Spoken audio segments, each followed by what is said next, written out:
Le volume des ans écrase la faiblesse de notre imagination lorsque nous sommes confrontés au déroulement de la chaîne fantastique de l'humanité. Le déferlement des âges, tombant des falaises de Tautavel comme une étourdissante cataracte, nous convie à l'ivresse de défier le vertige des siècles en suivant pas à pas la saga de l'homme.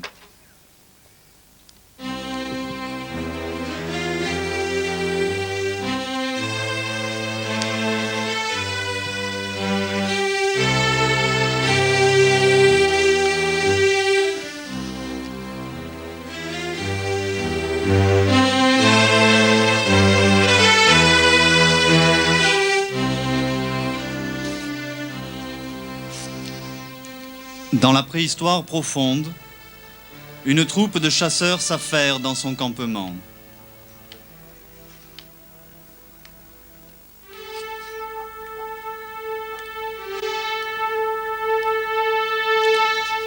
Pendant que l'une prépare ce qui deviendra sans doute un vêtement, l'habile tailleur de pierre aménage les outils pour tout le clan.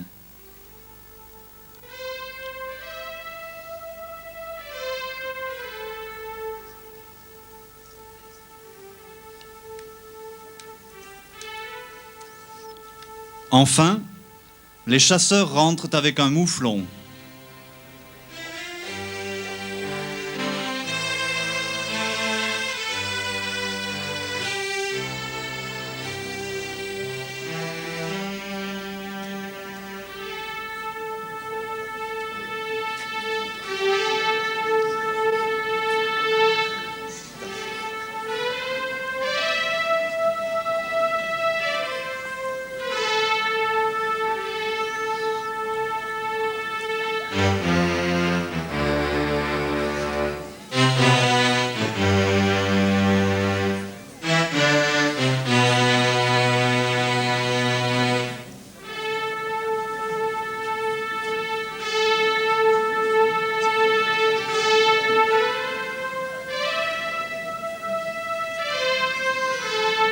Quittant leur jeu, les jeunes Homo erectus se précipitent vers eux.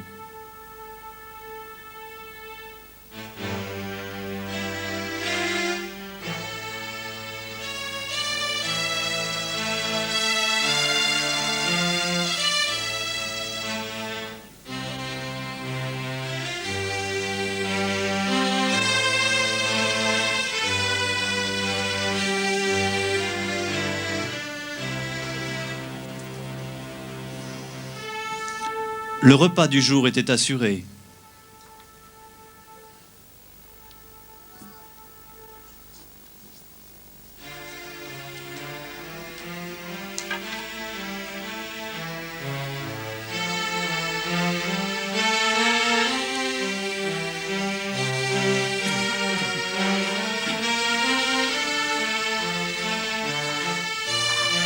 Tels des affamés, les jeunes sont les premiers à participer à ce festin.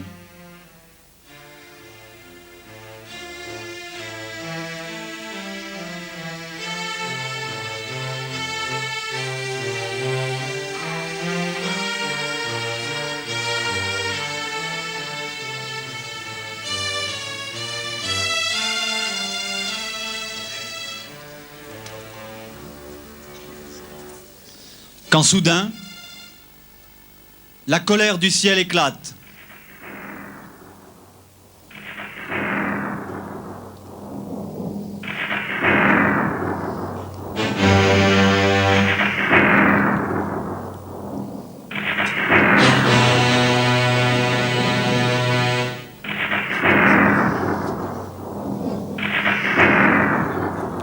Que fait cet homme ?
C'est ainsi que le feu fut maîtrisé.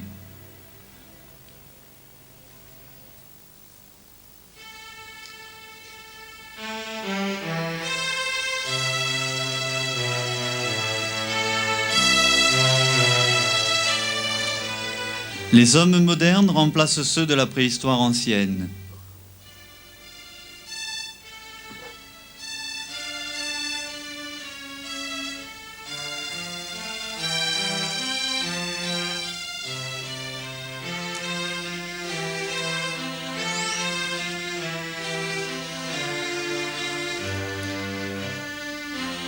Ils façonnent des outils en os, par exemple des têtes de harpon, de saguet, des propulseurs de saguet qui permettent le développement de la chasse, mais aussi de la pêche.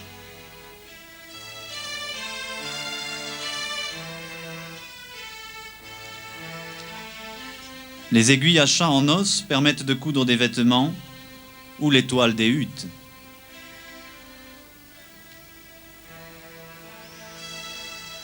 C'est aussi le moment de l'invention de l'art.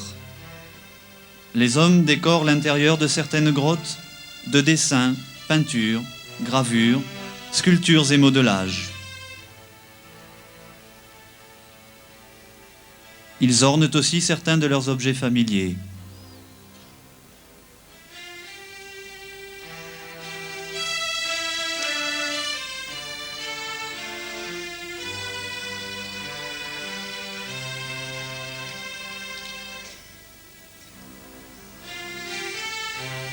La société se développe, les inventions se succèdent et le néolithique se met en place.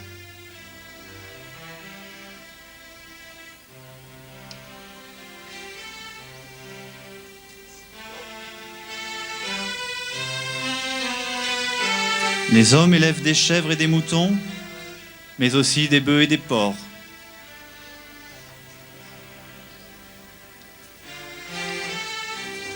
L'agriculture sous toutes ses formes se développe.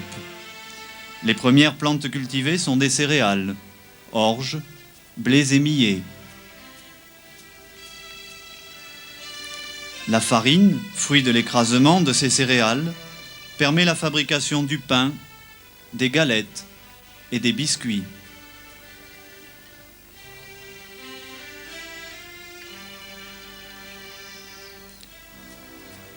Pour abattre les forêts et augmenter ainsi la surface des champs cultivables et des pâturages, les paysans fabriquent des haches avec des pierres polies, bien plus résistantes que les pierres taillées.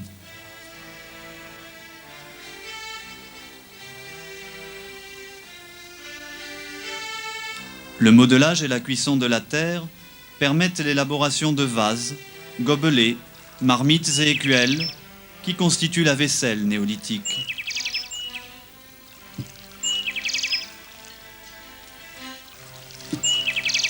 Alors les villages se développent dans une société sédentarisée et se fortifient pour en protéger les nouvelles richesses.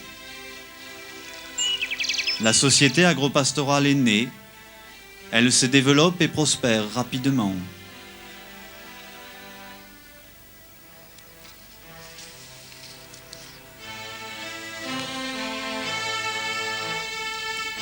Le néolithique déroule ses décennies et l'évolution des hommes progresse avec l'ingéniosité qu'ils développent, non plus pour survivre, mais pour s'organiser une vie sédentaire.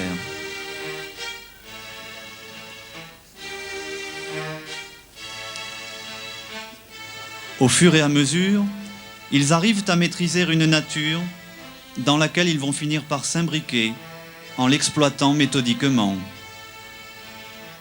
L'embryon de société qu'ils construisent obéit déjà à l'intuition de rassembler les individus et d'associer les énergies.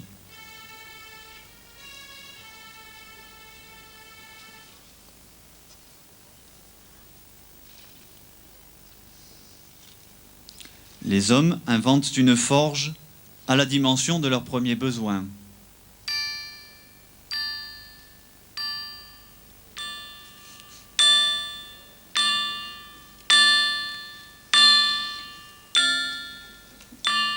Les inventeurs précisent leurs imaginations et la fabrication des métaux, d'abord maladroite, va s'épanouir au fil des années. Alors, grâce à l'élaboration plus appliquée de leur ouvrage, ils vont parvenir à discipliner la matière pour obtenir les outils indispensables à la culture et aux gestes quotidiens, mais aussi à la confection des armes.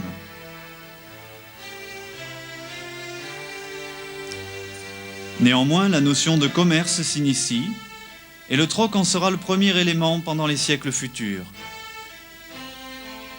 Tous les produits, qu'ils dépendent de la culture, de la chasse, de la pêche ou de l'industrie naissante, sont autant d'objets soumis à l'échange. Déjà se conçoivent les notions de valeur et les discussions s'engagent sur les différences entre telle ou telle denrée, entre tel ou tel produit. Ainsi, nous assistons inconsciemment à l'éclosion des lois du marché, dont l'avenir démontrera les avantages et les vicissitudes.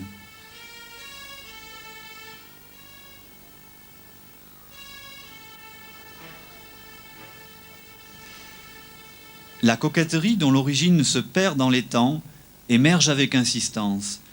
Bijoux et colifichets vont peu à peu s'affiner sous les doigts annonciateurs de grands talents d'orfèvre.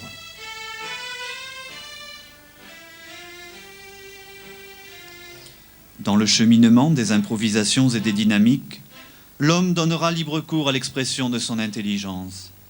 D'abord imitateur des bruits et des musiques qui l'entourent, il ne tardera pas à façonner une flûte, en taillant un roseau, pour s'inclure ensuite dans l'orchestre universel de son environnement.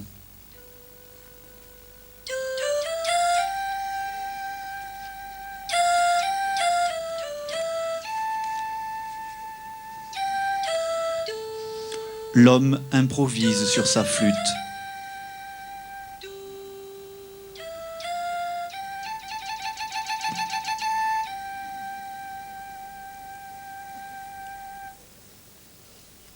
Arrivent les Romains, porteurs de 1000 choses, tissus, vêtements, objets divers.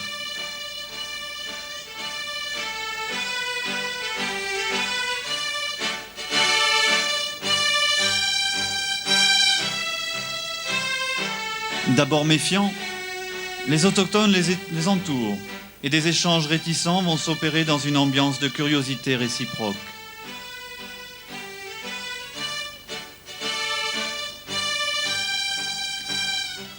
Les Romains veulent payer en monnaie, ce qui rend les indigènes soupçonneux à la vue des pièces d'or, et les nouveaux hôtes perplexes devant la niaiserie des premiers.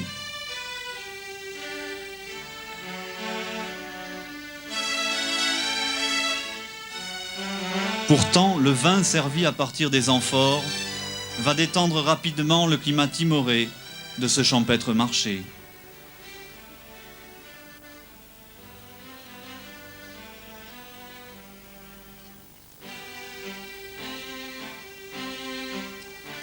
Les Latins, cependant, hormis leur penchant pour la bonne chère et l'éclectisme de leur goût, n'en conservent pas moins leur attachement à leurs nombreuses divinités.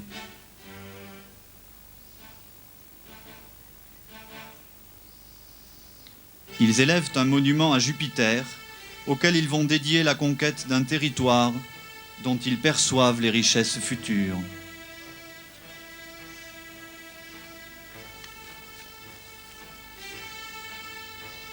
Sous l'empreinte des Romains, la vigne amorce une présence discrète.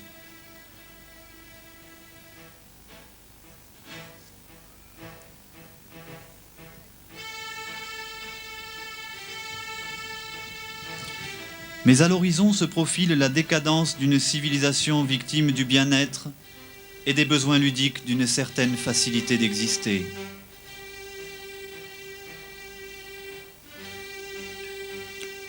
Venus de l'Est, les hordes wisigothes envahissent les territoires latinisés depuis Constantinople, en passant par la botte italienne, la Sicile, la Sardaigne, puis la péninsule ibérique, où elles implanteront une occupation de 3 siècles.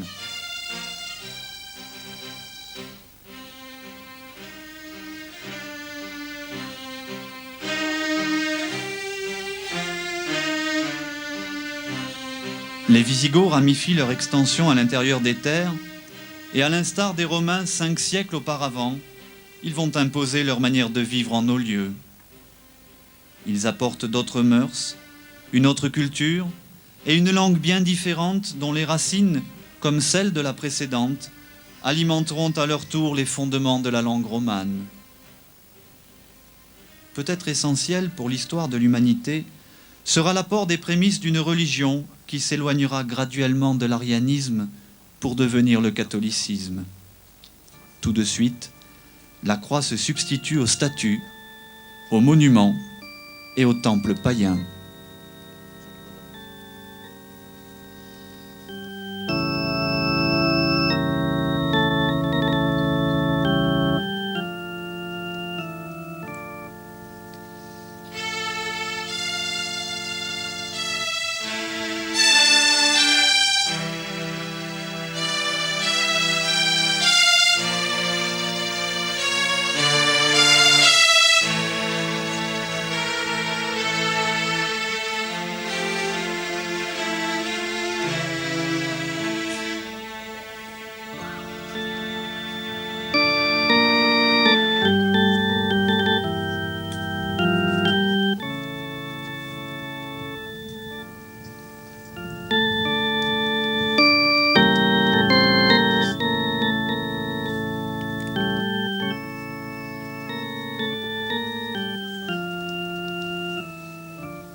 Les rites accompagnant les inhumations donnent à celle-ci un caractère de transition entre une vie qui s'éteint et l'éternité qui s'ouvre devant le défunt.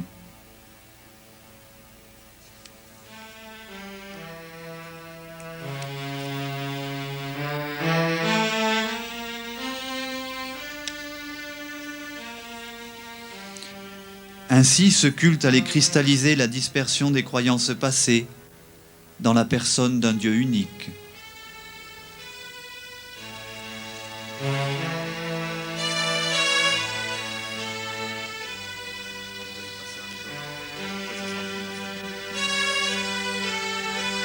Une atmosphère de paix règne sur notre paysage et au sein de cette société dans laquelle se sont fondues des mœurs et des cultures différentes. Leur amalgame est parvenu au fil des ans à constituer une cellule homogène à travers des unions entre individus aux origines et aux conceptions parfois bien opposées. À côté de quelques réveils artisanaux et d'une vie pastorale depuis longtemps amorcée, le travail de la terre demeure l'activité la plus importante.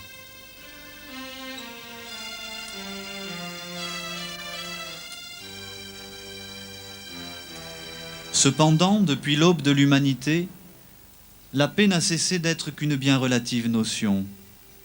Les craintes alimentées par les infiltrations antérieures, les caprices du temps, les maladies, les superstitions entretenues par les pratiques religieuses successives sont toujours dans tous les esprits. Ceci se confirme lorsque survient un paysan essoufflé, épuisé par sa course, qui annonce qu'il vient d'apercevoir une troupe de soldats se dirigeant vers le village. Le bruit des pas se précise, c'est la panique générale.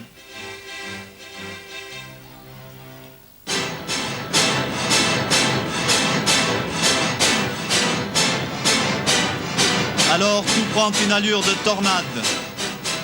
Partout, les torches allument des foyers et les nouveaux envahisseurs raflent tout sur leur passage.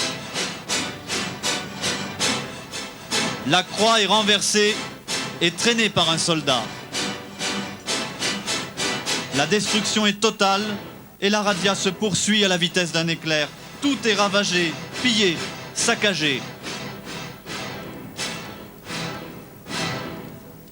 La désolation s'inscrit dans un paysage jusqu'ici serein. La détresse pourtant fait place à une certaine quiétude peu à peu retrouvée. Chacun s'affaire à reconstruire et la vie reprend ses droits.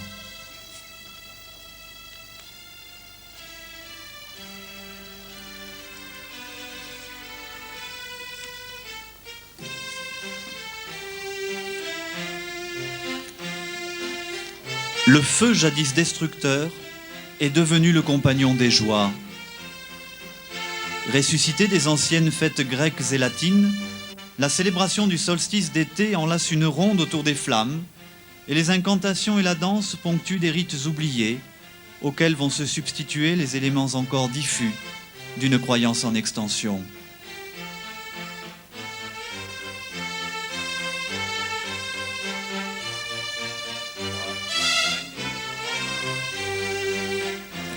Un prédicateur se mêle aux participants.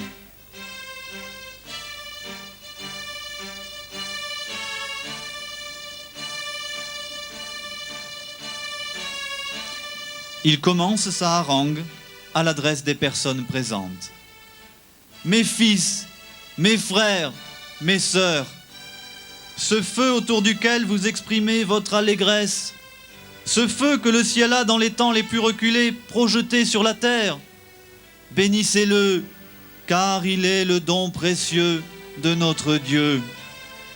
Compagnon de tous vos instants, il vous apporte le spectacle chaleureux et bienveillant de sa présence. Mais n'oubliez jamais qu'il peut devenir, par des interventions diaboliques, votre pire ennemi et votre redoutable dévastateur.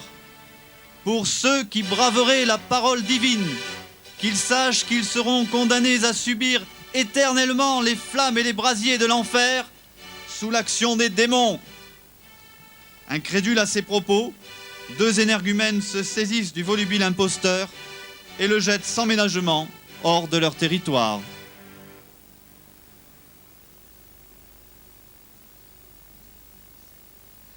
Le négoce a retrouvé ses premières assises et parmi les produits proposés au troc apparaissent même des objets de fabrication arabe. Ils retiennent l'attention, puis la convoitise du public. Insouciants, les enfants continuent leur ronde. Lorsque survient un pèlerin,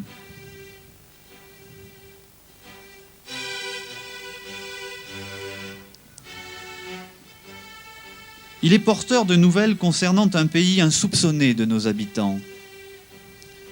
Il s'approche du feu, s'assied à la place qui lui est offerte, attendant que chacun devienne attentif. En ce temps-là, les moyens de communication n'existaient pratiquement pas, ou si peu. Quelques sentiers serpentaient dans les garrigues, en marge d'une ancienne voie romaine érodée par les intempéries et la négligence des hommes, seulement empruntés par des chasseurs, les bergers et leurs maigres troupeaux, ou encore un voyageur égaré. Il ne favorisait nullement les rencontres entre individus. Porteur d'une besace aussi misérable que le frugal repas qu'elle contient, le pèlerin transmet des informations se rapportant à l'actualité politique de Barcelone. Le comte Borrell, forcé de faire front aux Sarrasins et aux exactions qu'ils commettent de toutes parts à l'intérieur de son fief, sollicite l'intervention de son suzerain Hugues Capet pour assurer la défense de sa capitale. Trop préoccupé de son côté à essayer de garantir la stabilité de son trône et de son autorité, le roi franc doit surseoir à son devoir envers son vassal. Ainsi, le comte Borrell, saisissant l'opportunité d'une indépendance drainée par la succession des événements, va-t-il se dévassaliser de la tutelle franque et affirmer sa souveraineté jusqu'à la création d'un État encore latent. La fortification d'une frontière alors très floue devra s'effectuer assez rapidement pour prévenir l'éventualité d'une attaque venue du nord. À ces mots, ses interlocuteurs ne manquent pas de manifester les craintes ancestrales qui ressurgissent toujours dans les moments d'incertitude.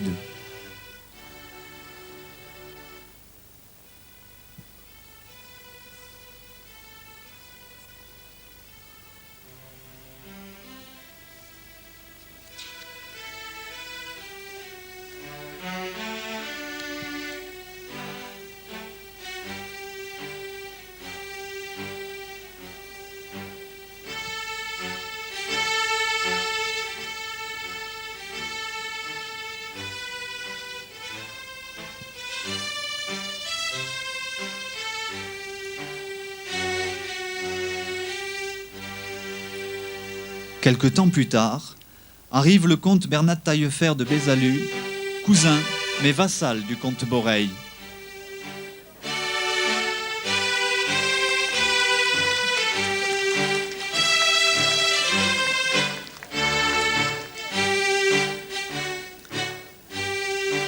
Notre terroir inclut au nord de ses possessions, il va devoir entreprendre la construction d'un château, une des premières défenses des terres qui vont devenir, dans un futur plus lointain, l'État catalan.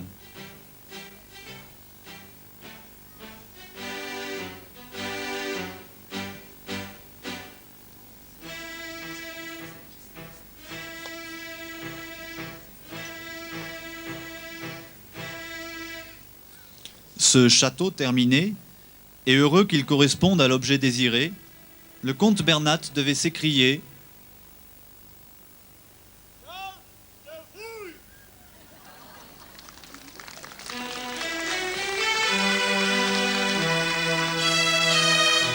c'est-à-dire tel je te veux. Dès lors, le nom de Tautavel était né.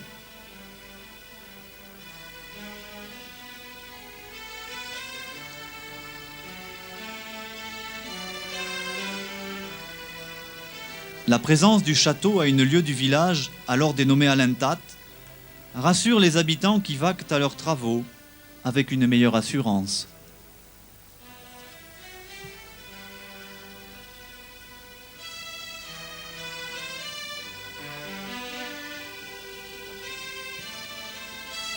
À côté de cette protection physique, la religion a gagné une immense place dans les esprits. Les hommes, à mesure que se développe leur foi, bâtissent des édifices destinés au culte, obéissant à l'impérieux besoin d'un recours spirituel contre les maux qui les entourent et l'instabilité d'une existence précaire.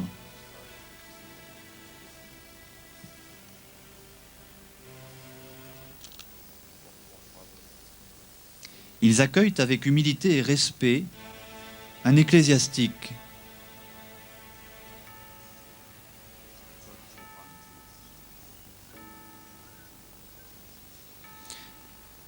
Il leur fait part d'une trêve de Dieu, décrétée en mai dernier au synode de Toulouse, décidée par l'abbé Oliba, frère cadet du comte Bernat Taillefer.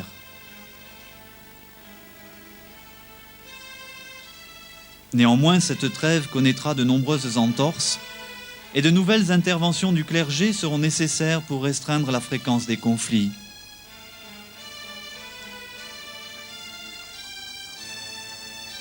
Par cette attitude, le clergé démontre sa puissance grandissante.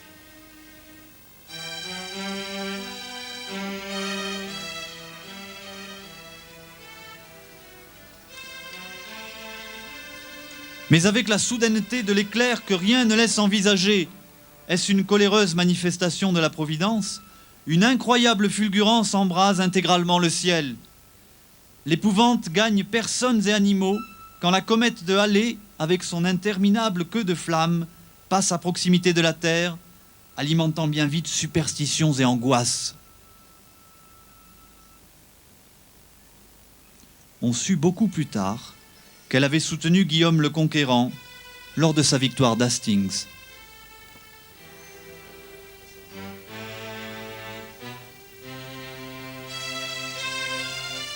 Au fil des décennies, abbayes et prieurés s'édifient de toutes parts, et la richesse de leur rayonnement supplantera maintes fois l'autorité seigneuriale.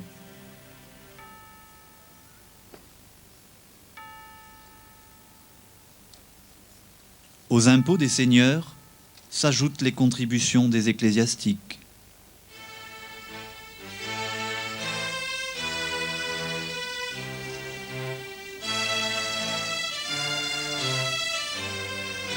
Ainsi, les paysans, soumis à des ponctions sans rapport avec leurs pauvres revenus, viennent-ils, sous le masque d'une déférence travestissant leurs révoltes internes, s'acquitter de droits en espèces ou en nature, toujours difficiles à assumer.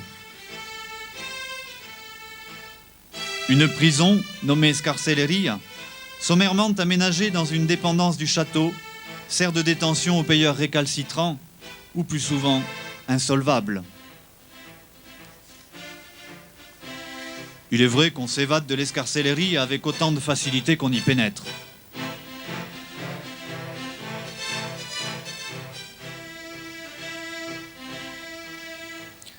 L'on peut voir près des collecteurs percevant les droits seigneuriaux des religieux recueillant les tributs au titre de leur diocèse, mais également au bénéfice du comte de Barcelone, dont ils assurent ponctuellement la fiscalité.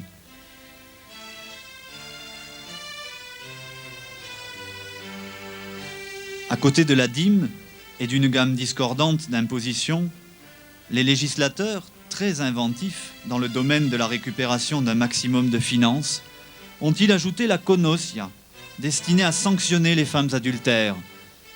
Aussi n'est-il pas banal de voir un mari trompé, proche de ses maigres deniers, poussé par l'épouse infidèle, quelquefois sans ménagement, à s'acquitter de cette redevance directement proportionnelle à l'étendue de son infortune.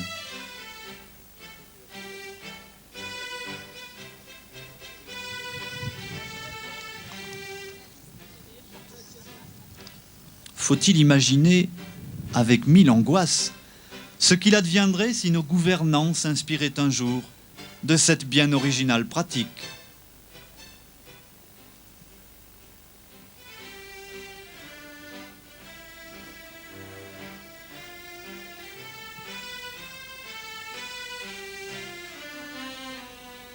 L'opportunité de son rôle de percepteur permet aux religieux d'exhorter ses interlocuteurs à participer à la croisade en terre sainte en leur promettant toutes les indulgences du ciel.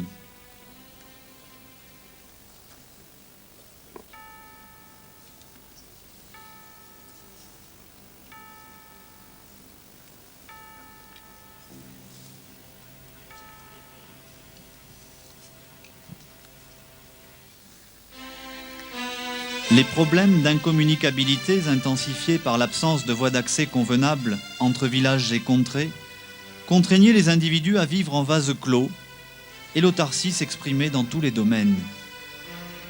Aussi, les informations touchant aux choses extérieures ne parvenaient-elles, et souvent déformées et très tardives, que par l'intermédiaire sporadique d'étrangers de passage, pèlerins, voyageurs sans destination précise, religieux, saltimbanques ou colporteurs. Ce jour-là, arrive un colporteur.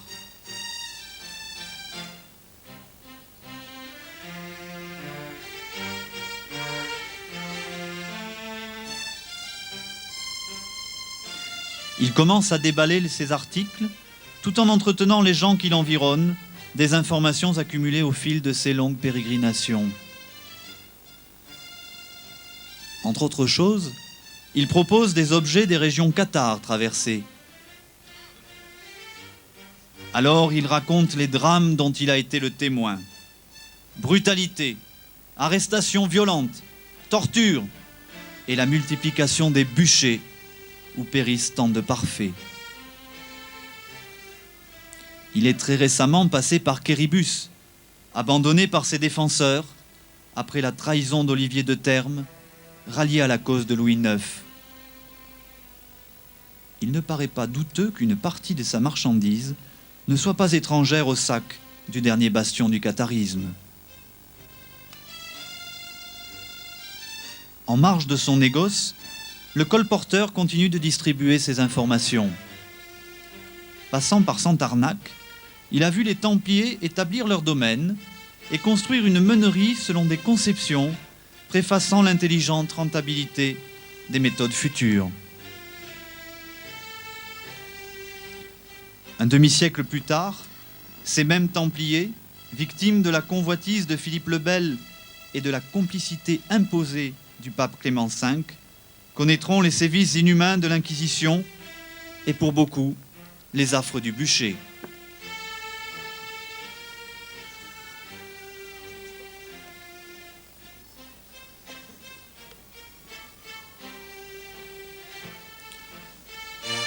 Bon nombre de seigneurs se sont succédés dans la possession du château, qui depuis 3 siècles constitue une excellente avancée stratégique au nord des terres catalano-aragonaises.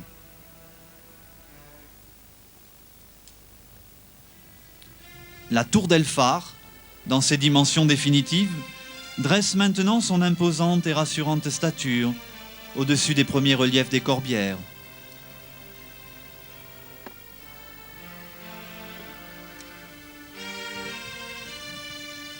Son gardien, toujours vigilant, vient annoncer la présence insolite d'un important troupeau étranger à la communauté sur les proches pasquiers de la seigneurie.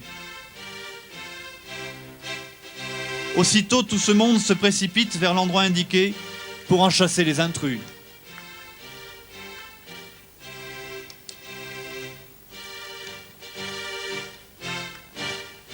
Ce comportement révèle l'écart qui s'était instauré entre gens d'agglomérations souvent voisines.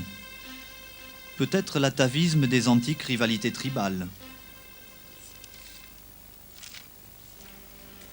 Pourtant, quelques accords de lutte annoncent la venue d'un troubadour dont les atours surprennent l'assistance. De tout temps, la musique ayant contribué à l'adoucissement des mœurs, un rassemblement s'effectue autour de lui et chacun l'écoute avec une curiosité mêlée de ravissement. Son chant et les sonorités mélodieuses qui l'accompagnent parlent essentiellement d'amour, d'humbles épris de dames inaccessibles. Pris dans leur sortilège, chacun oublie un instant le poids de ses tracas et de ses misères. Un dolce desir amorus, seren mon fin coracis, si he perdut mon saber, qu'apenas on me stai, vida non essens morir, perché val meis morir viats, cae tal fan tot jor soffrir.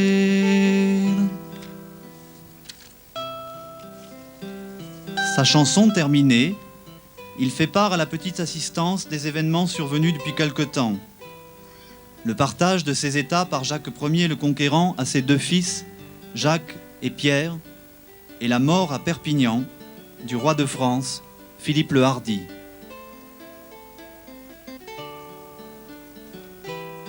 Plongé dans sa méditation, un moine passe, portant sous son bras un énorme livre dont il vient de terminer la rédaction.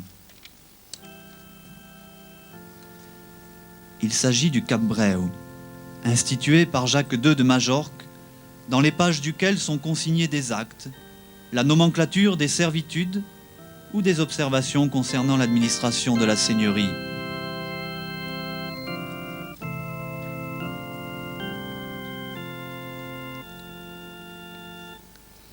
Il se dirige vers le château pour en soumettre la lecture au seigneur Pierre-Guillaume de Taltaouille. Les personnes présentes suspendent leurs propos avec beaucoup d'égard.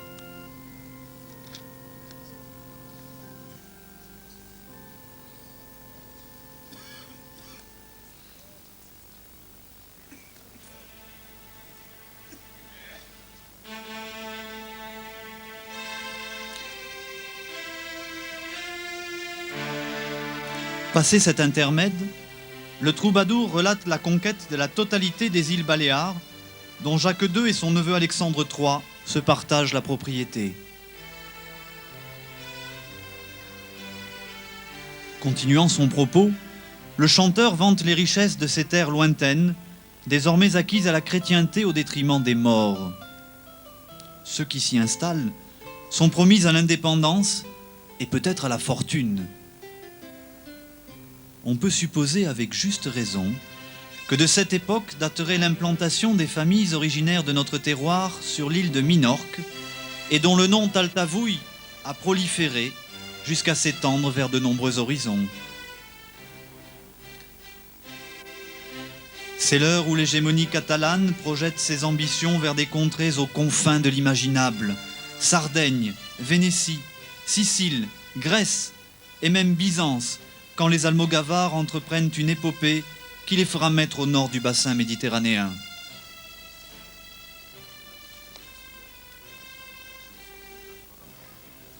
Soudain, le glas sonne avec insistance.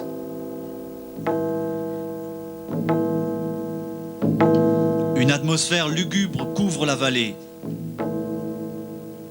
La peste, comme une tornade, envahit le pays et décime la population. C'est l'affolement général.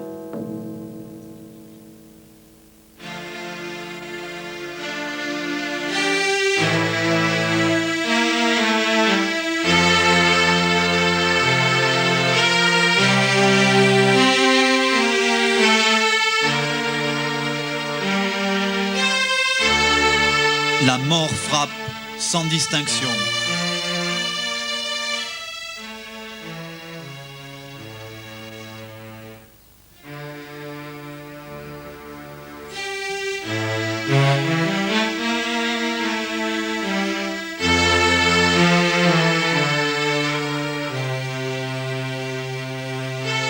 Un ecclésiastique passe, porteur d'une croix.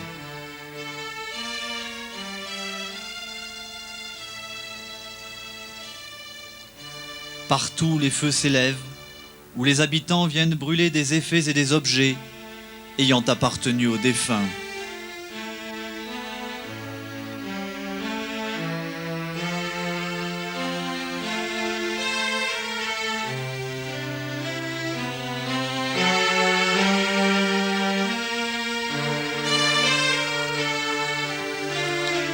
Les lamentations se superposent à la peur. Peu à peu, l'épidémie s'estompe, mais restent les deuils et les larmes.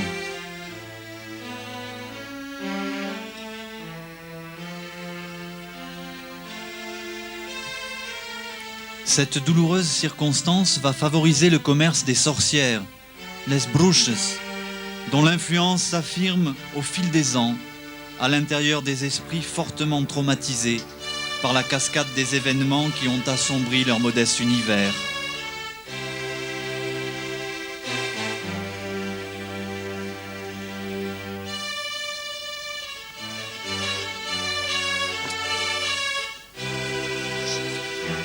Ainsi voit-on une paysanne pousser devant elle son époux, visiblement atteint de troubles psychiques extériorisés par un comportement des plus bizarres.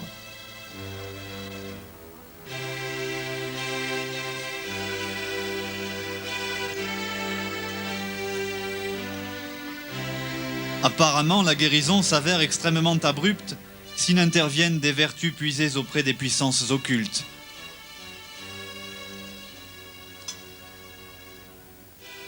La sorcière évalue d'abord la gravité du mal.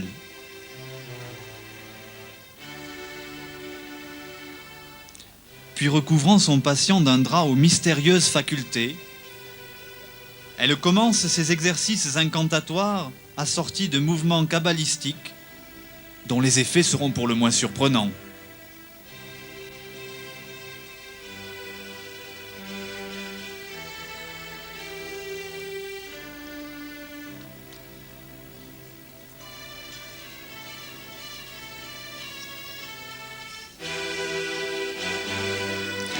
Quand s'élevant de la tour, une épaisse fumée alerte le pays.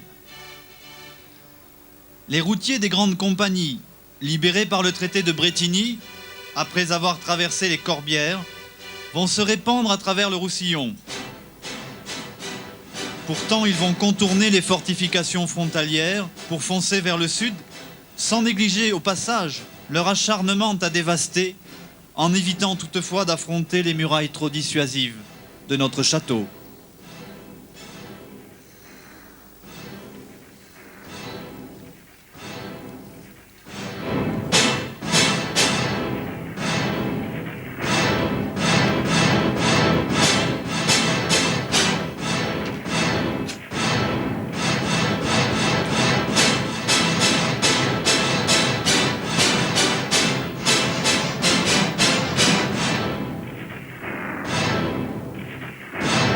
Les malheurs continuent de s'abattre sur notre terroir. Les feux destructeurs se sont rallumés. Une nouvelle fois, la douleur s'est emparée de toutes les demeures. C'est l'abattement total.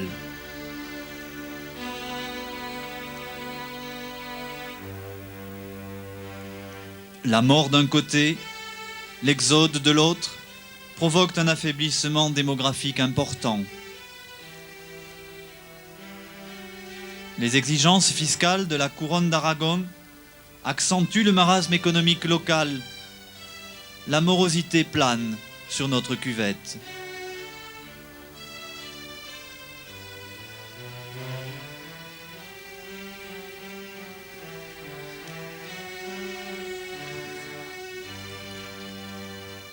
Un coin de ciel bleu se manifeste avec l'arrivée d'un colporteur.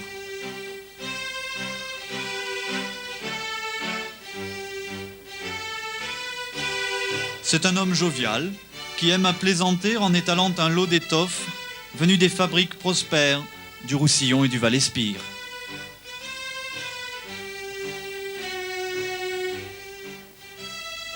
Pour faire valoir sa marchandise, il se fait musicien et entreprend d'accompagner ses propos par les sons d'un instrument bizarre qui ne manque pas d'intriguer petits et grands. Il s'agit d'une cornemuse.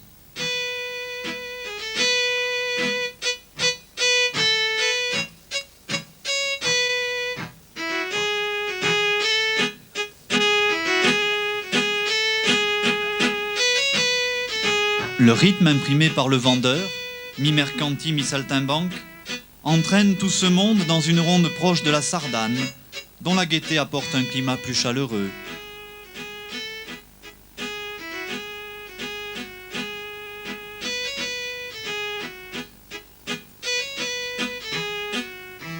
Il choisit ce moment pour exhiber un incroyable récipient, censé contenir un prestigieux breuvage, dont le nectar des anciens ne devait être qu'une pâle représentation sur la palette des saveurs.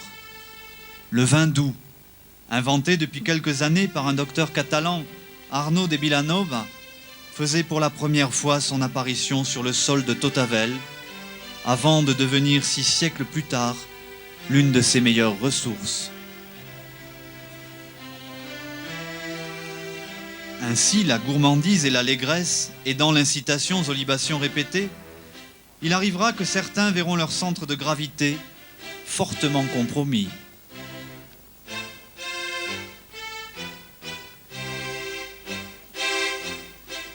Dans cette ambiance d'euphorie, le colporteur, malgré tout, essaie d'informer sans être vraiment écouté. La cathédrale Saint-Jean de Perpignan est en cours d'édification, ainsi que le Castillet.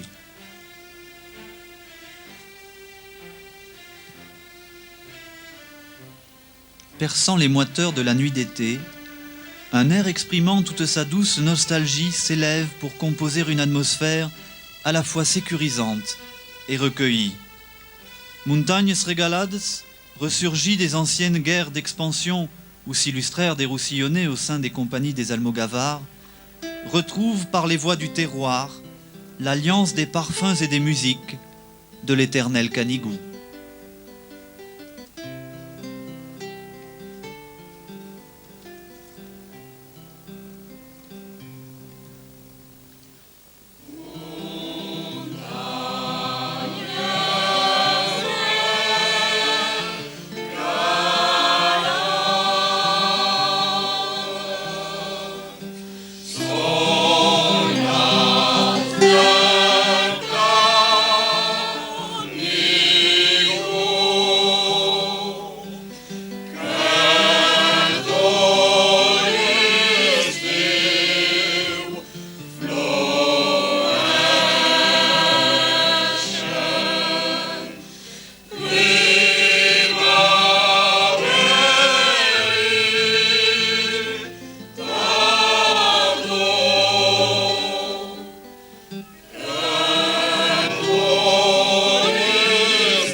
L'optimisme rejoint l'allégresse alors que se présente un bien curieux cortège. Le mariage singulier d'un barbon presque cacochime, dont le veuvage remonte à 2 petites semaines, avec une jeune et affriolante bergère, sans doute plus conquise par la fortune présumée de son déplaisant promis que par des attraits purement imaginaires. Un énorme cerbelli, peut-être l'ancêtre du charivari cher à nos traditions, s'organise pour accompagner cet étrange appareil, donnant lieu à 1000 facéties et excentricités de la part des spectateurs amusés, moqueurs et prêts aux plaisanteries les plus saugrenues.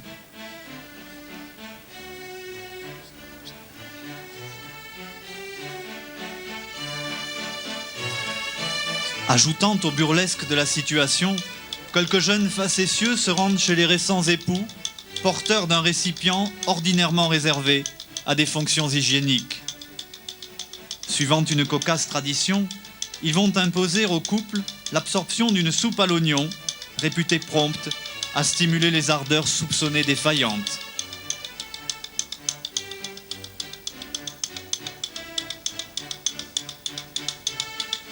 Laissons plutôt à la pudeur le soin de voiler la suite de l'événement, quand le nouveau couple, partageant l'engouement général aux sources de cet inhabituel bacchanal, aura rejoint son nuptial logis.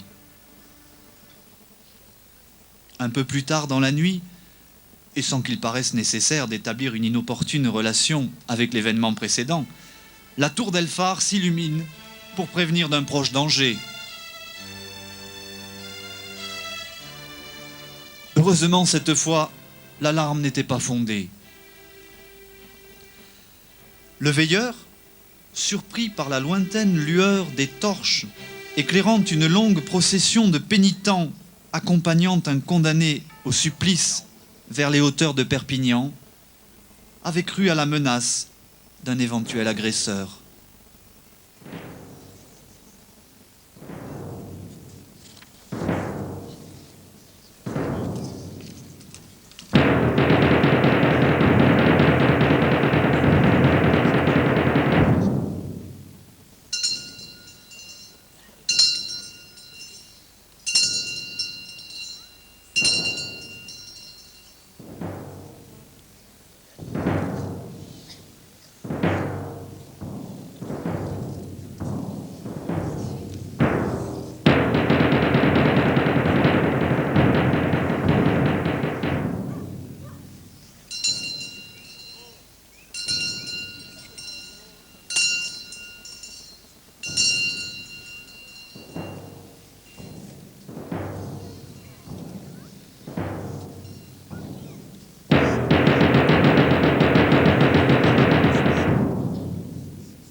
Une fois encore, une fastueuse succession de propriétaires du fief de Tautavel s'étendra sur plusieurs décennies sans apporter à la population une option vraiment bénéfique. Seules des questions d'intérêt animaient les transactions qui s'opéraient au détriment du peuple. Servitudes et impôts pesaient sur un univers alourdi déjà par bien des misères. Combien d'impotents, de vieillards, de malades sont morts à l'hôpital élémentairement disposé à l'intérieur de l'enceinte du château.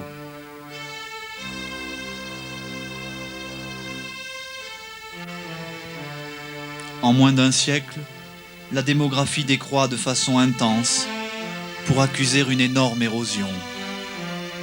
Intempéries, crues, épidémies, épizooties, récoltes anéanties provoquent l'exode vers des lieux supposés plus cléments.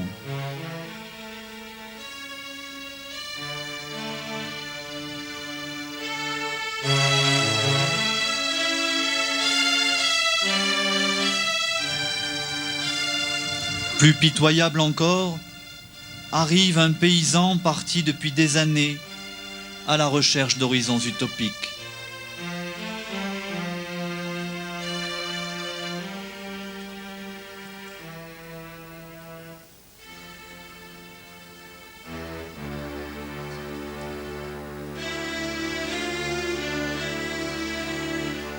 Il exhorte ses concitoyens à rester.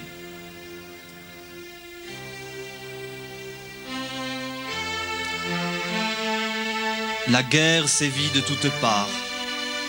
On raconte même qu'une jeune fille, animée d'une foi immense, partie pour sauver la France, a été brûlée par les Anglais. Les Anglais? Qui étaient donc ces barbares? Peut-être ceux-là même dont les compagnies dévastaient les campagnes, tuant et incendiant sans compter? Triste époque. Triste lustre au cours desquels se produisent des mouvements de population au gré des turbulences politiques et des conflits.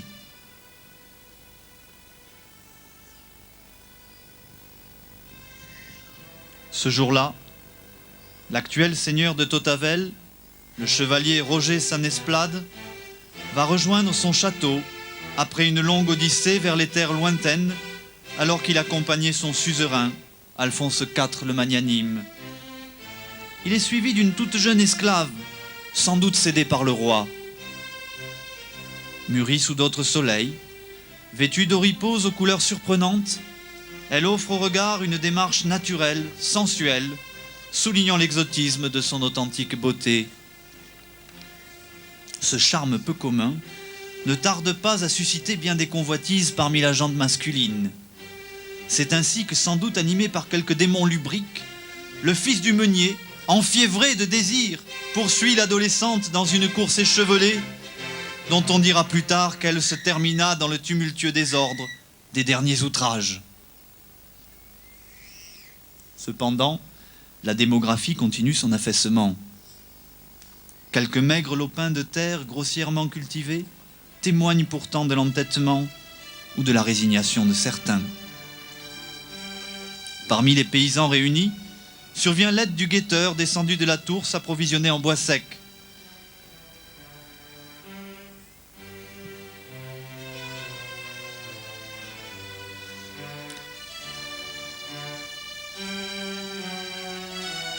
Il informe l'assistance de la présence aux environs de Casse-de-Pène d'une section de fantassins de l'armée de Louis XI, précédée de la réputation de rançonner à tout va.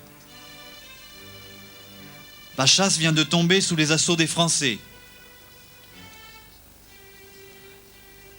Enfin, le calme rétabli, le soleil dispersant la grisaille du temps colore la falaise au gré de ses pinceaux. Quelques sons de cornes informent les habitants de l'arrivée du salinier, venu de la Salanque.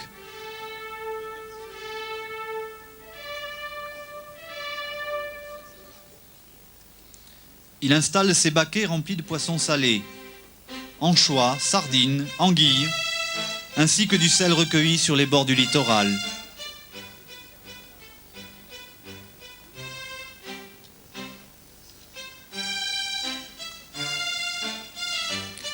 Parlant des hordes de Louis XI, il dénonce leur malversation de l'année passée, où non contentes de piller, détruire et incendier, ont violenté et tué sans merci. Son épouse et sa fille cadette, souillées par ses soudards, n'ont pas survécu. Quant à lui, il porte les stigmates des brutalités endurées.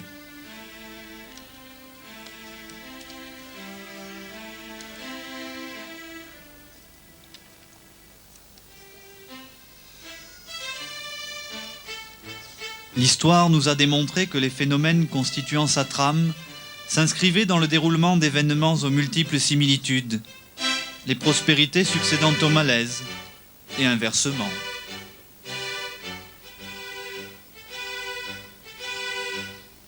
Ce jour-là, un messager délégué par le roi d'Aragon vient informer le châtelain de Tautavel, François d'Oms, que sa rétribution annuelle de 25 livres est supprimée.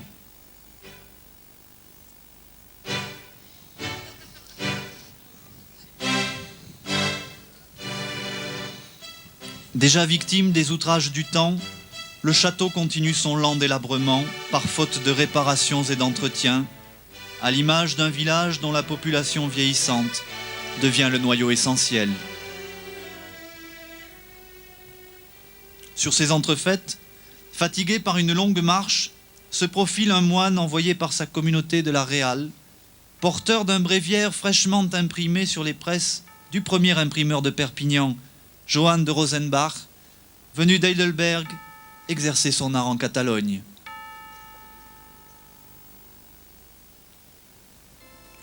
Au cours de la conversation, il fait part à ses interlocuteurs de la récente découverte d'un immense continent, ou l'or rutile, de la mer aux montagnes. Alors qu'ici, les malheurs ne cessent de s'amonceler.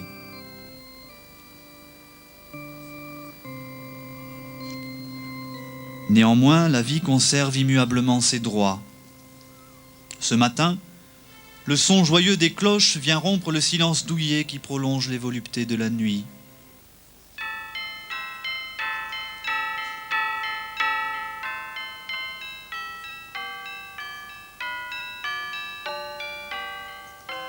Plusieurs personnes se dirigent vers le château, porteuses de paniers et de hottes, remplies à ras-bord d'impressionnants volumes de victuailles.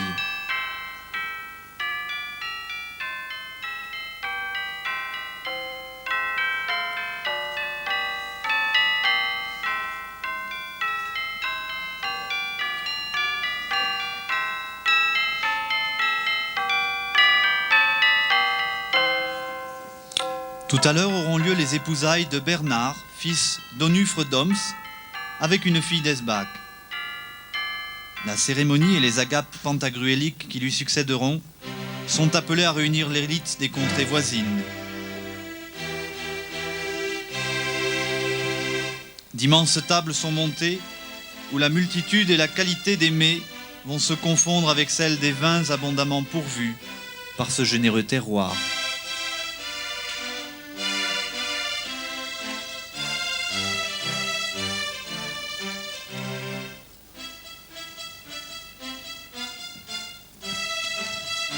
Pendant ce temps, avec la tendresse des choses simples, d'appétissants fumées douillades couvrent lentement les toits du village.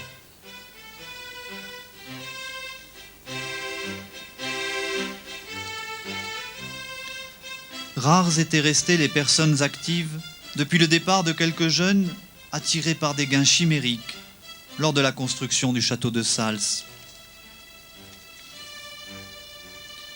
Rare d'autant plus que 2 lustres à peine écoulés, la garnison du capitaine Blaise de Montluc, au service de François Ier, attaquée par une compagnie de l'armée de Charles Quint, décide de déporter la bataille dans la plaine de Tautavel.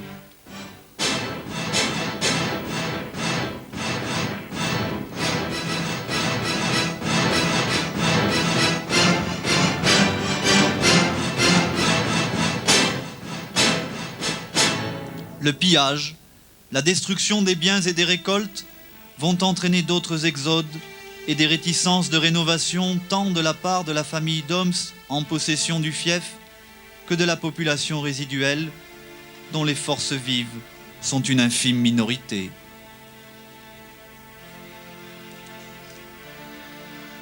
Le château étant devenu un refuge aléatoire, certains s'installent dans des fermes abandonnées, pourtant plus vulnérables qu'une agglomération plus compacte. Cette dispersion s'explique aussi par une épidémie de peste noire qui sévit à Perpignan et gagne l'arrière-pays. La mort encore décimera bien des familles en parsemant de deuil un territoire considérablement affaibli.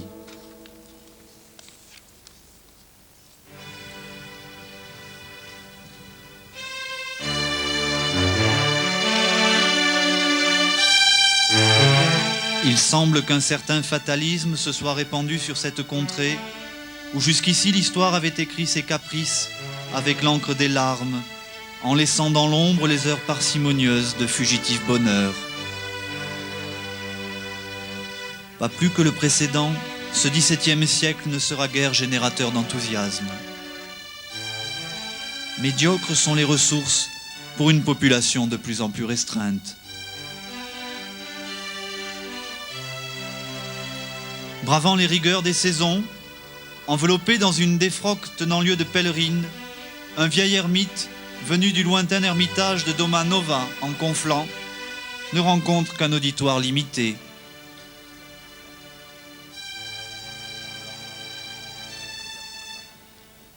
Présentant une rustique capelliette, grossièrement exécutée, il incite à une prière collective en invitant chacun à s'incliner devant l'effigie de la Vierge Marie contenue à l'intérieur de cette étrange boîte. En même temps, il relate alentour que les troupes françaises exercent leur sévice dans le Roussillon, où elles affrontent celles du roi d'Espagne, Philippe IV. Faut-il croire que la prière n'a pas atteint la divine providence? On entend s'approchant du village le bruit sourd d'une troupe en marche.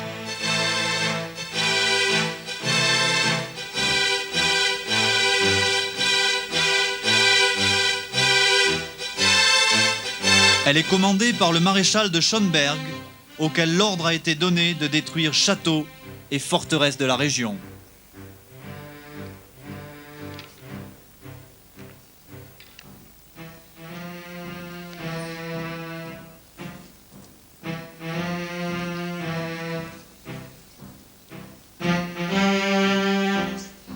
Ainsi, le château de Tautavel sera presque entièrement anéanti le 6 septembre 1639.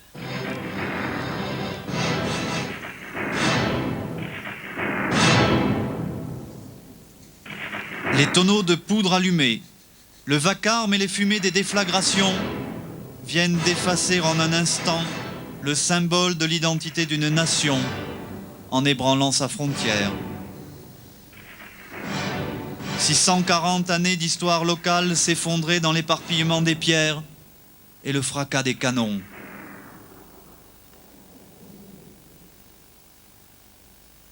Une femme et ses 2 enfants, échappés du siège de Perpignan, racontent la révolte des ségadors à Barcelone et l'acharnement de la soldatesque française sur une ville réduite à la famine, aux épidémies et au désespoir.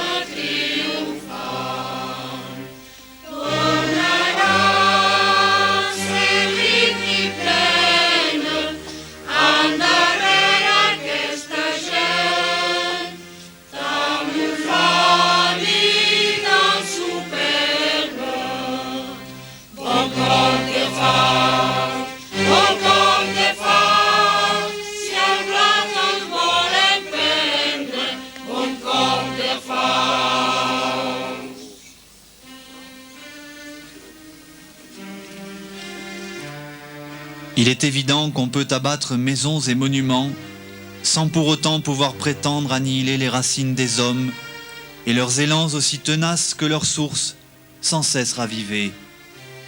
Les quelques familles fidèles à leur sol vont entreprendre selon le rite immuable des générations de reconstruire pierre après pierre un patrimoine éprouvé.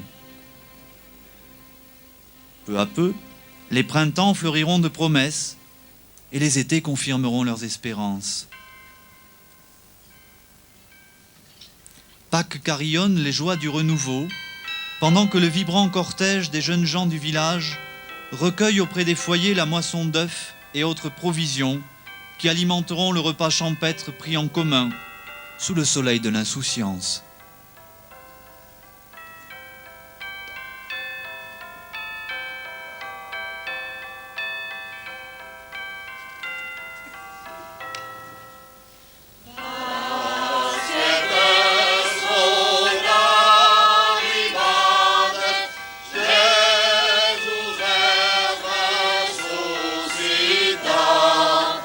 Bring me all the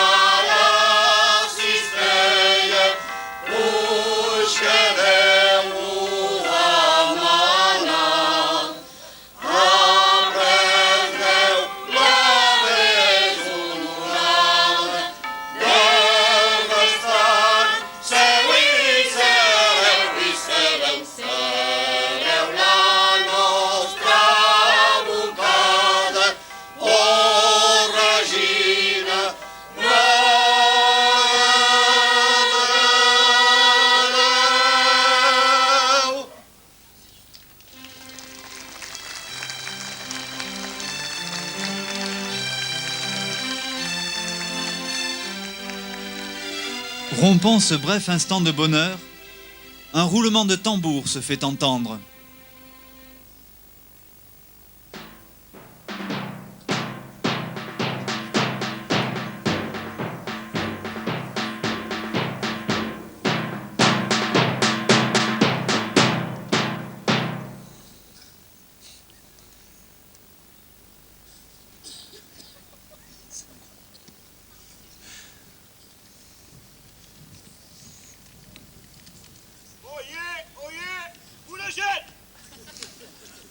Le crieur informe la gente paysanne que la famille d'hommes destitués sur l'ordre de Sa Majesté Louis XIV, le comte de Noailles, devient le nouveau propriétaire du fief.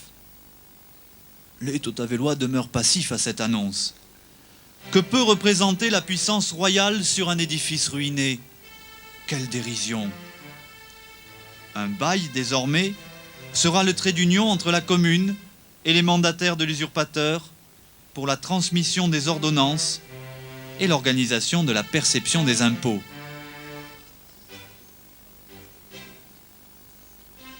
Entre-temps, parvient un messager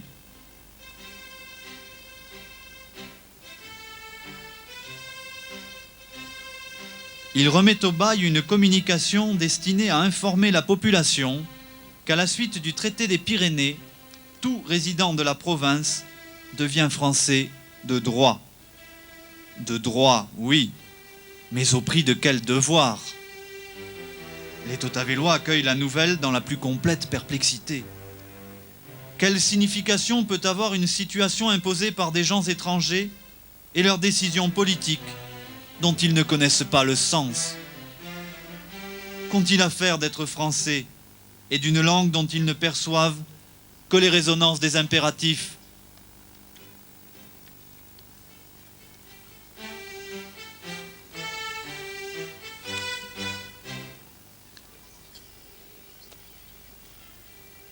Un nouvel épisode de notre histoire ouvre ses chapitres. Heure claire, heure sombre, jalonnent les éternels sentiers du temps. Nombre de citadins, fuyant une occupation rigide où brimades et spoliations sont le lot quotidien, s'établissent petit à petit dans nos campagnes, plus accueillantes. Des familles entières aménagent, restaurant des bâtisses, pour finalement s'implanter dans une collectivité à laquelle elles apportent d'autres conceptions sociales ou professionnelles.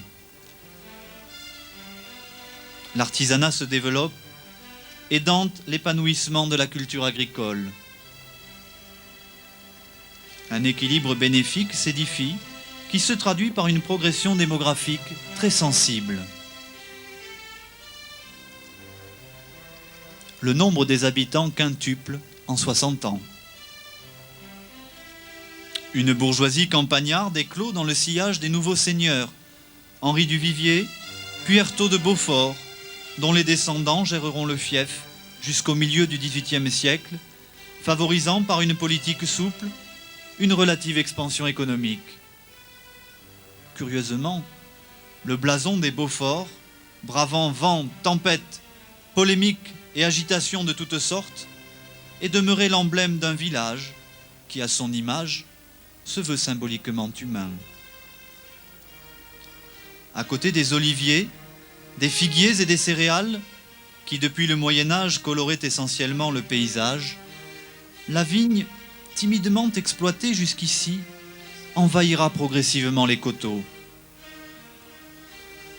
La vie pastorale n'a jamais abdiqué, nécessitant avec les salaisons traditionnelles qui firent la renommée de nos régions depuis l'Antiquité, un achat important de produits salins, dont on sait que la gabelle, instituée lors de l'annexion du pays, grève énormément les cours.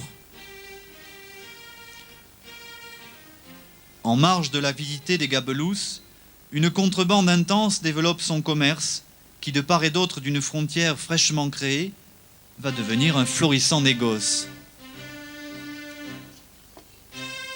Défiant une surveillance très sévère, un de ces astucieux passe-frontières vient proposer aux habitants sa marchandise, dont le prix est 3 à 4 fois moins élevé que celle acquise sur le marché officiel.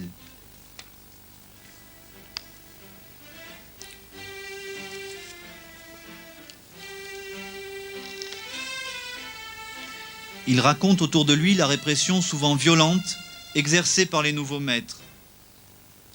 Les Vallespiriens, sous l'impulsion de Joseph de la Trincheria, s'insurgent et font des victimes parmi les agents incapables d'endiguer une contrebande érigée en institution. Les occupants, formés à l'éradication d'une langue et de traditions condamnées par le pouvoir royal, s'appliquent à les réduire par des mesures dissuasives. Plus encore après la conspiration de Villefranche de Conflans. En vain. Comme les racines du chien-dent, celles d'un peuple témoignent de leur vivacité et de leur ténacité. Les vieux airs du pays, inscrits dans les mémoires, sont présents à tout moment pour accompagner les phases de la vie. Ainsi, pendant la fête paroissiale du 25 août, dédiée à Saint-Genès depuis bien des siècles, le moindre instrument rudimentairement élaboré suffit à entretenir la liesse. Ces notes nostalgiques se perdent dans la chanson primitive d'une nature à l'abri des tourbillons politiques qui devaient précipiter l'histoire dans le gouffre des déchirements.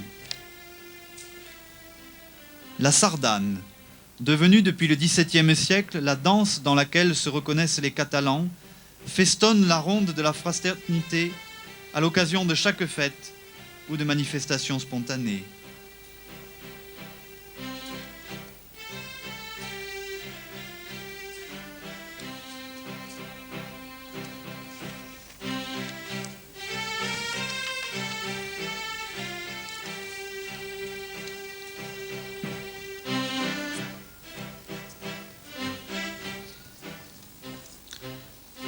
Sa musique semble exorciser le temps qui passe, avec sa guirlande de circonstances heureuses ou affligeantes, même lorsqu'un vagabond s'arrête auprès d'un paysan, occupé à battre le grain sur l'aire du village.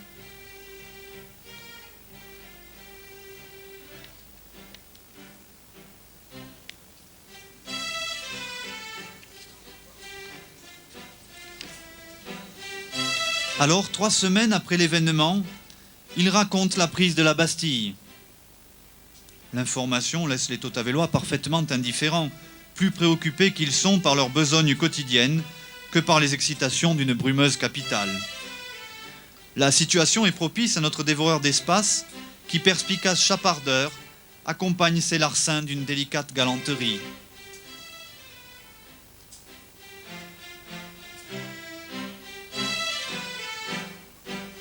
Mais peu lui importe une conjoncture où s'entrechoquent sa burlesque condition et la nébuleuse qualité de ses origines. Le cours des siècles était si long, si long. D'autre part, Paris est si loin, que représente pour chacun une révolte dont il ne perçoit ni l'ampleur, ni les répercussions mondiales futures. On vit si bien à l'abri des falaises qui ouvrent leur berceau à la sérénité. Le monde est ailleurs et sans intérêt. À tel point que 3 ans plus tard, lorsque la conscription sera promulguée pour la grandeur et la sauvegarde de la République, tous les hommes en âge d'alimenter les rangs de l'armée gagneront les proches maquis en emmenant avec eux les animaux et le matériel susceptibles d'être réquisitionnés. Pour quelle raison et pour quel avantage s'intégrer dans des conflits dont, avec leur sagesse campagnarde, ils prévoyaient des avenirs sans joie.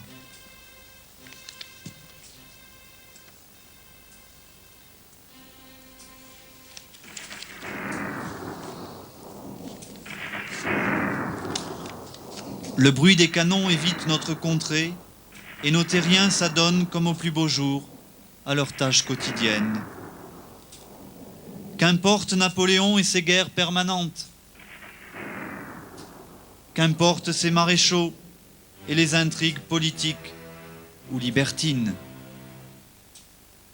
qu'importe l'instabilité des régimes quand l'évidence des faiblesses transparaît sur les trajets des pouvoirs fugitifs. Surtout, lorsque les effigies royales s'estomperont avec la rareté des louis à l'intérieur des bas de laine, même si des Napoléons aussi parcimonieux prennent le relais des monnaies précédentes, malsonnantes pour beaucoup et tout aussi trébuchantes que les gouvernements. Qu'importe révoltes et révolutions, querelles et conflits, quand la vie s'écoule au rythme inexorable des saisons. Alors le fantôme de notre illustre ancêtre, rêveur autant que poète, peut contempler, à l'heure où le jour déclinant adresse un galant madrigal aux ombres naissantes, la vertigineuse parade de ses descendants.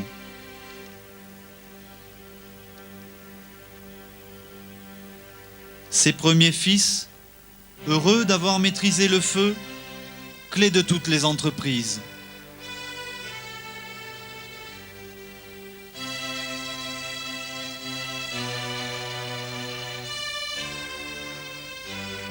L'Homo sapiens, dont l'avenir démontrera bien vite le divorce entre la sapience et la conscience.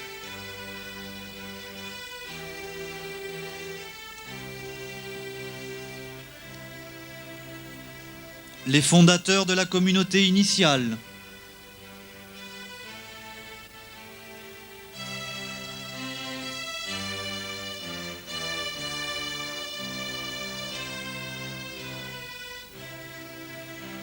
Les Latins, porteurs d'une civilisation élaborée dans la continuité de la culture grecque.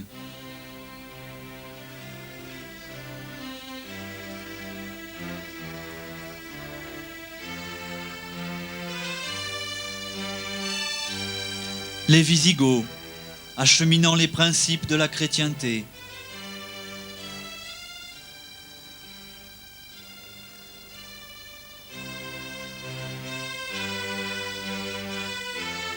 Les Sarrasins, dont le fugace passage devait semer l'obsession de la terreur pour les siècles à venir.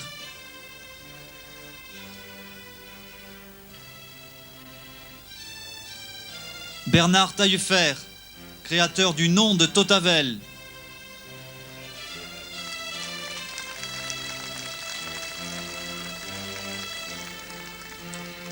Puis l'immense cohorte des individus, puissants ou misérables, qui se sont succédés sur les sentiers du temps pour faire de ce lieu ce qu'ils nous ont légué.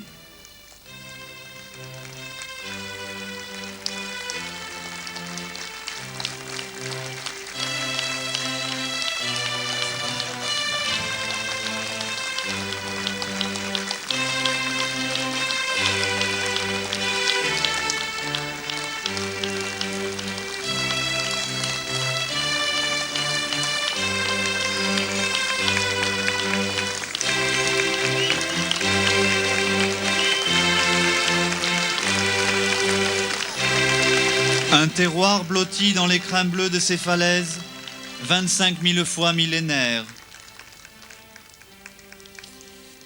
Grandiose par la diversité de sa nature, généreux par ses essences, ses couleurs, ses lumières particulières dispensatrices de nuances parfois exotiques.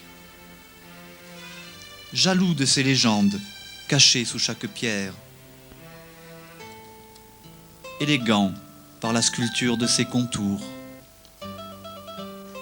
noble par l'architecture injuriée de ses vestiges, mais pudique dans ses secrets et sa nostalgie d'époques révolues où la main de l'homme, avec le seul recours de son intelligence inventive, l'a façonné. Et même si l'apport du progrès a modifié la rusticité de cette cuvette et de ce village, ils ont su garder, autour du verre double dont le murmure n'en finit pas de chanter la mémoire des siècles, sous le charme des frondaisons qui jalonnent son cours, leur ineffable empreinte de sécurité, de joie de vivre et de paix. Ainsi la cascade des âges débouche aujourd'hui sur un univers que la gigantesque fresque humaine n'a cessé de recréer, de modeler, de transformer au gré des inventions et des découvertes,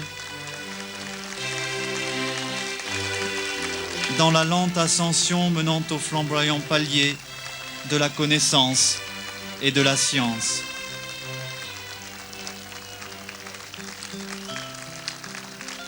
Difficilement apprivoisée, cette science, nébuleuse d'abord, mais toujours plus ambitieuse à l'approche du 3e millénaire, a fini par rejoindre ses sources, en incitant les chercheurs à fouiller la cône de l'Arago, où l'amorce de la spirale de l'humanité leur fut enfin révélée, dans un concert de cris de joie.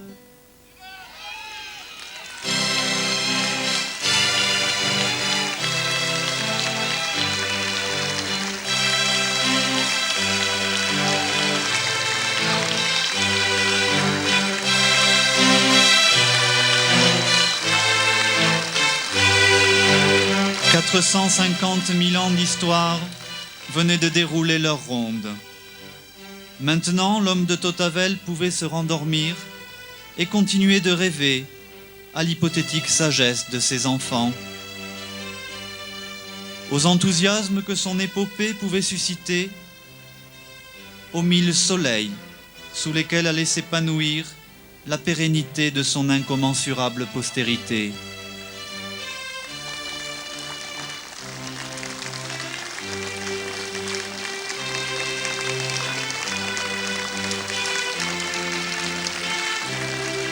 L'homme de Totavel s'est rendormi définitivement.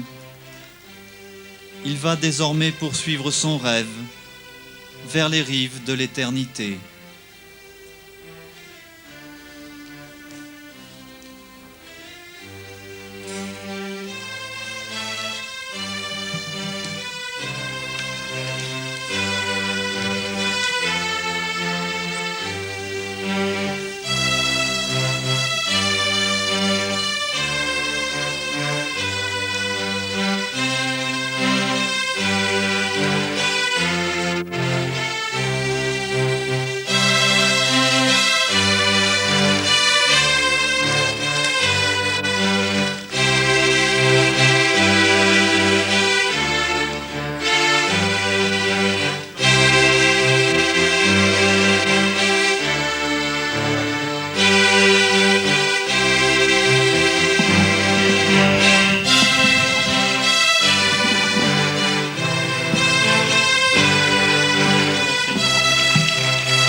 Voilà, c'était la saga de l'homme.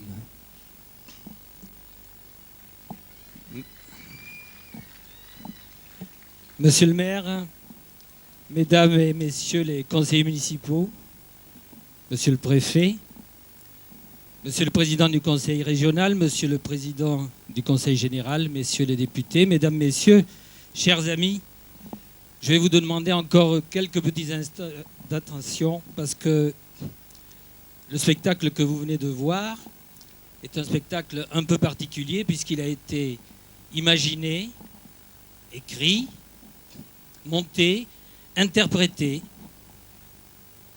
à 100% par des Totavellois. Les costumes ont été fabriqués par des Totavellois, les techniciens sont Totavellois, la musicienne est Totavelloise et donc c'était notre saga, notre spectacle. Alors, il faut quand même que je vous les présente.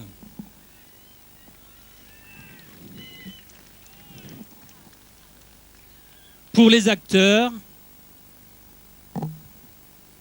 Monica Miel, Clara Benamida, Jacques Bru, Michel Bénessis, Monique Castres, Henri Com, Amparine Fabre, Robert Fabre, Roger Garcia, Jeanne Guichou, Pierrette Guichou, Isabelle Gonzalvo, Axel Hilde, Alexia Bastien et Claudine Kirkorian, Nadège et Vivien Lafage, Clément et Georgette Loger, Émilie Marie, Yvonne Michan, Jean-Paul Audin, Michel et Joseph Pagès, Marie Pérez, Anne et Pascal Piquemal, Sabrina Piquemal, Gisèle Raspeau, Riera Marcel, Emery Gaille, Rivière Jean, Thérèse Rivière, Marie-Thérèse Ripoll, François Tixador, Jeannette Tixador,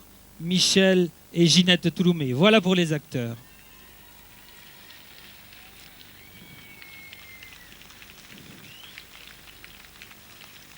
Pour les techniciens, il y avait aux poursuites Jean-Pierre Bénessis et Jean-Claude Comme.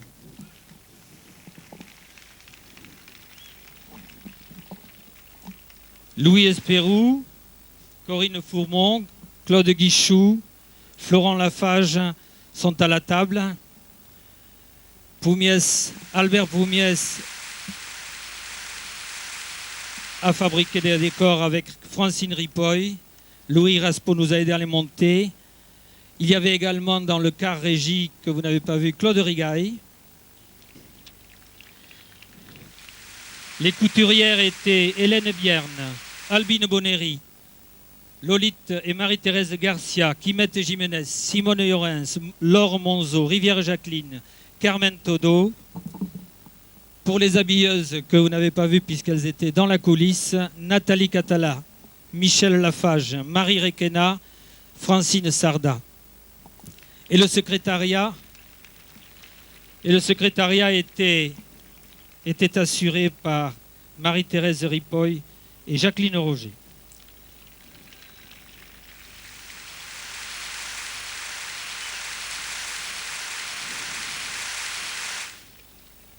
Le narrateur de cette saga n'est autre que le célèbre Jacques Pernaut d'Orliac, le conservateur du musée de Tautavel.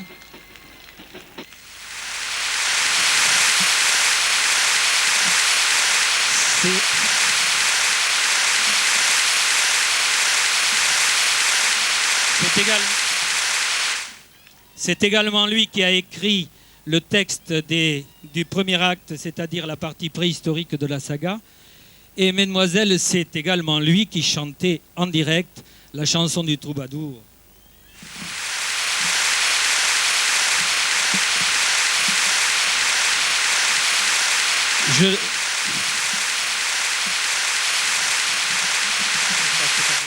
Je le précise car à la dernière représentation, Simone, qui est l'épouse de Roger, s'en est plainte parce qu'il a reçu un énorme courrier dont Mesdemoiselles, c'est à Jacques Pernaut que vous devez l'adresser maintenant. Là. Et en plus, c'est un cœur à prendre. Celle qui a accompagné tout au long de 7h03 la saga, l'accompagnement musical, était fait par Gilberte Vidal, qui a mêlé pendant 1h03 morceaux classiques et improvisation. Vous pouvez encore l'applaudir.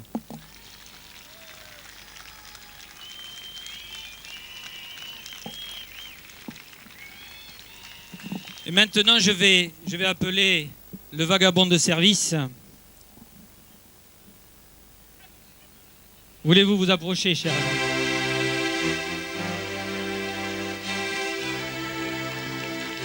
Vous l'avez vu également en cuisinier, en prédicateur, en mari comblé, puisqu'il avait une jeune et affriolante épouse. Je tiens à vous présenter celui qui... Vous voyez comme il est galant, là. Celui qui est l'auteur des 4 actes sur 5 de la saga, c'est-à-dire toute la partie histoire, notre grand poète local et formidable historien, Aimé Rigaille.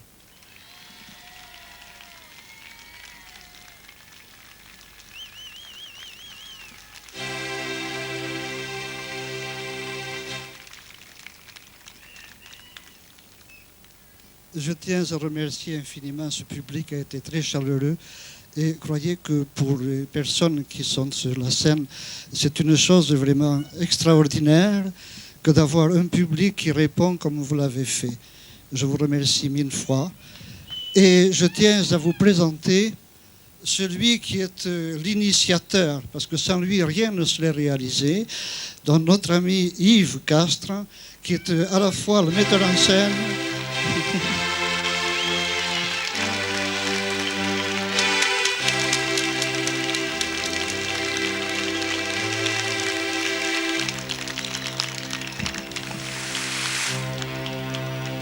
Permettez-moi, avant de vous quitter, d'abord de remercier la société ASV qui a mis gracieusement à notre disposition ce soir ces écrans qui vous ont permis de suivre un petit peu plus en détail le spectacle de la saga.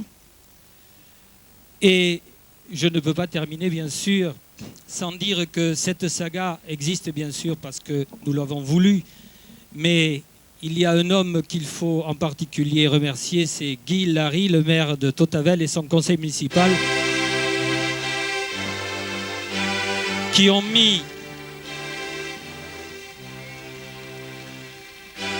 a su insuffler à sa population l'envie de monter ce spectacle, qui a mis à notre disposition toute la logistique de la commune, qui n'a pas hésité à investir dans du matériel neuf pour que nous puissions présenter un spectacle plus, disons, plus professionnel, bien que nous nous défendions d'en être.